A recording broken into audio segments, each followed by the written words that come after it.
বাসে আমাদের অনেকটা ক্যালোরি লস হয়ে যাওয়ায় আমরা একটু ময়দার বল ও নুড়ি পাথরের তরকারি নিয়ে খেতে বসি। খাবার পেয়ে প্রথম যেটা করা উচিত, খুব মনোযোগের সাহায্যে অনন্যা ওটাই করছিল। কিন্তু অন্যদিকে আমাদের লেবু এলন মাস্কের সঙ্গে একটা মিটিংয়ে ব্যস্ত ছিল। খাওয়া দাওয়ার পর নতুন জামা পরে ঠিক কি কি মুজরা করা যেতে পারে তারই প্ল্যান চলছিল। আর কথোপকথনগুলো ছিল খানিকটা এরকম।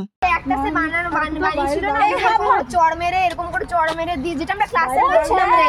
হঠাৎ করেই মনে পড়ে যায় বিশ্বাস বেশ কয়েক মাস আগে বিশ্বাসঘাতকতা করে ওদের ভাগ না দিয়ে বিঙ্গো টেরেমেরের প্যাকেটটা শেষ করে দিয়েছিল, যেটা ওরা এখন দাবি করে। যেটা ওদিকে শ্রাবণীদি আর ভারতীদির প্রেমে ব্যাঘাত ঘটায়। এরা ভাই হাতের সামনে হিরে দেখে যদিও ছেড়ে দেয়, ফুলের গাছ দেখে কখনো ছাড়ে না, ইতিহাস সাক্ষী আছে। আর অ্যাস্থেটিক ছবি তোলার জন্য ওরা এভাবেই ওদের ক্লেপ্টোমেনিয়া স্বভাবের নিদর্শন ঘটায়। আমি আর লেবু একটু দোল দোল দুলুনি, রাঙা মাথায় চিরুনি, বর আসবে যখনই নিয়ে যাবে তখনই এই ছড়াটা একটু রিকল করে নিই। এরপর বিশ্বাসের বিশ্বাসঘাতকতার শাস্তি দিতে ওরা ঠিক করে ওকে আন্দামান নিকোবর দ্বীপপুঞ্জে ছেড়ে দিয়ে আসবে। কিন্তু সকলের খুব জোর সুসু পেয়ে যাওয়ায় সবাইকে ফিরে আসতে হয়।